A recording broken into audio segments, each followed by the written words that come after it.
Hi மக்களே, இந்த வீடியோவில் இன்றைக்கி ஞாயிற்றுக்கிழமை எப்படி போச்சு அப்படிங்கிறதான் வந்துட்டு பார்க்க போகிறீங்க. காலையில் எழுந்ததுமே பார்த்திங்கன்னா அப்பா வந்துட்டு மீன் எடுத்துகிட்டு வந்து கொடுத்துட்டு போயிருந்தார். அதை ஓப்பன் பண்ணி பார்க்கும்போது நல்லா சுத்தம் பண்ணாத மாதிரி இருந்துச்சு. அதனால் நாங்களே வந்துட்டு பைப்பு தண்ணியில் நல்லா வந்துட்டு சுத்தமாக க்ளீன் பண்ணிகிட்டு இருந்தோம். எப்போவுமே மீன் க்ளீன் பண்ணும்போது பார்த்திங்கன்னா கல்லுப்பு போட்டு க்ளீன் பண்ணிங்கன்னா ரொம்ப நல்லாயிருக்குங்க. இங்கே பாருங்கள், மீன் தலை எவ்வளோ பெருசாக இருக்குதுன்னு சொல்லிட்டு இதை வச்சு தான் நம்ம குட்டி மயிலோட கொஞ்சம் நேரம் டைம் பாஸ் பண்ணிக்கிட்டு இருந்தோம். இவங்க மீன் கழுவிட்டு இருக்கும்போதே பார்த்திங்கன்னா நான் போயிட்டு வெங்காயம்லாம் உரிக்கிறதுக்கு வந்துட்டு ஸ்டார்ட் பண்ணிட்டேங்க. மீன்லாம் கழுவி கொண்டு வந்ததுமே பார்த்திங்கன்னா மீன் குழம்புக்குள்ளே போட்டாச்சு. அப்படி செஞ்சிட்ருக்கும்போதே டைம் பார்த்திங்கன்னா ரெடி ஆகிறதுக்கு 10 மணி போல் ஆயிடுச்சுங்க. எனக்கு வந்துட்டு பார்த்திங்கன்னா சின்ன வயசுலேருந்தே எங்கள் அப்பா வைக்கிற மீன் குழம்பு அப்படின்னா ரொம்ப பிடிக்கும். மீன் குழம்புலலாம் பார்த்திங்கன்னா ஒவ்வொரு பீஸாக எடுத்து போட்டுட்ருந்தேன். எல்லாமே ஒட்டுக்க எடுத்து போடலாம். பட் போடும்போது பார்த்திங்கன்னா ஏதாவது குழம்பு வந்துட்டு மேலே தெரிச்சிருமோ அப்படின்னு சொல்லிட்டு கொஞ்சம் பயம். அதனால் ஒவ்வொரு பீஸாக வந்துட்டு எடுத்து போட்டுட்ருந்தேன். உங்களுக்கே பார்க்கும்போது டிஃப்ரென்ஸ் தெரியும். தலை அதிகமாக இருக்க மாதிரி இருந்ததுங்க. கொஞ்சம் நடுப்பகுதி எல்லாமே கொஞ்சம் கம்மியாக இருக்க மாதிரி இருந்தது. என்ன நடந்ததுன்னு சொல்லி தெரியலை. குழம்ப வந்துட்டு எல்லாமே மீன்லாம் போட்டு நல்லா உப்பு காரம் நல்லா பார்த்ததுக்கப்புறம் பார்த்திங்கன்னா கொதிச்சுக்கிட்டு இருக்குன்னு சொல்லிட்டு நாங்கள் வந்துட்டு காட்டுக்கு கிளம்பிட்டோங்க. நானும் அப்பா குட்டி மயில் 3 பேரும். வேறு எதுக்கு, மீன் அப்படின்னா இலை இல்லாமல் இருக்குங்களா?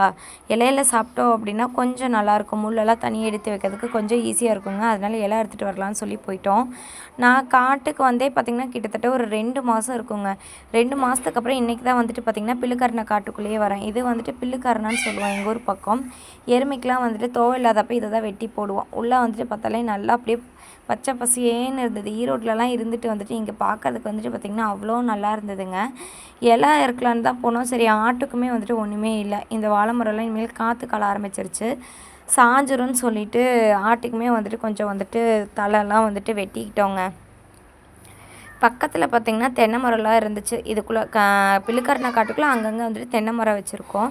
இதெல்லாம் பார்த்திங்கன்னா நான் காலேஜ் படிக்கிறதுக்கு முன்னாடியே சின்ன பிள்ளையா இருக்கையில் வந்துட்டு நானும் எங்கள் அப்பாவும் வந்துட்டு பார்த்திங்கன்னா போய் வாங்கிட்டு வந்து வச்சோம். அந்த ஞாபகம்லாம் வருதுங்க. சின்ன பிள்ளையா இருக்கும்போது பார்த்திங்கன்னா வச்சது. இப்போல்லாம் பார்த்திங்கன்னா எல்லா தென்னை பிள்ளையிலையும் பார்த்திங்கன்னா இந்த மாதிரி குறும்பை வைக்க ஆரம்பிச்சிருச்சு. ரொம்ப சந்தோஷமாக இருந்துச்சு. அண்டு எப்போவுமே நம்ம வந்துட்டு பார்த்திங்கன்னா குழம்பு வந்துட்டு தொட்டியில் தான் குடிப்போம். தொட்டியில் குடிக்கிறதோட டேஸ்ட்டே தனி. கண்டிப்பாக நீங்களாம் தொட்டியில் குடிப்பீங்களா, இல்லை எப்படி குடிப்பீங்க அப்படின்னு சொல்லுங்கள். கிராமத்தில் இருக்கோம், கண்டிப்பாக தொட்டியில் தான் வந்துட்டு குடிப்போம். மீன் குழம்பு எல்லாமே ரெடி. உப்பு காரணம் எல்லாமே கரெக்டாக இருந்துச்சு.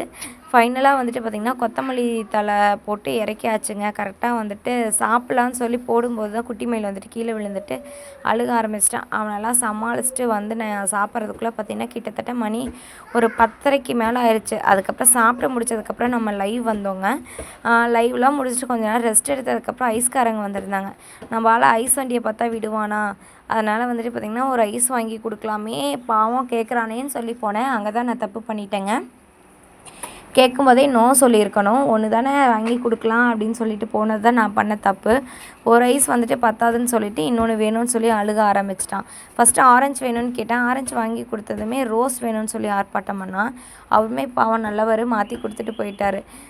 இன்னொன்று வேணும்னு சொல்லி அழுக ஆரம்பிச்சிட்டான். அவரும் நம்ம வாங்கி கொடுப்போமான்னு சொல்லி பார்த்தாரு. அவர் கிளம்புவாருன்னு நான் பார்த்துட்டு இருந்தேன். நான் வாங்குவேன்னு அவர் பார்த்துட்டு இருந்தார். கடைசியில் கிளம்புனது சார் ஒரே அழுக. அப்புறம் பொக்குன்னு போயிடுவானேன்னு சொல்லிட்டு இன்னொரு ஐஸுமே வந்துட்டு போய் வாங்கி கொடுத்துட்டேன். என்னடா மொண்டி நடக்கிறேன்னேன்னு பார்க்காதீங்க. கால் வந்துட்டு பயங்கர சூடுங்க, பொடி அப்புச்சு. அதனால தான் அப்படி நடந்துகிட்ருக்கேன். ஃபைனலாக வந்துட்டு ஐஸ்கிரீம்லாம் வாங்கி கொடுத்துட்டு சாரும் வந்துட்டு அதை சாப்பிட்டு முடிச்சிட்டாருங்க. இந்த டே இப்படி தான் போச்சு. கண்டிப்பாக நம்ம சேனலை சப்ஸ்கிரைப் பண்ணிக்கோங்க.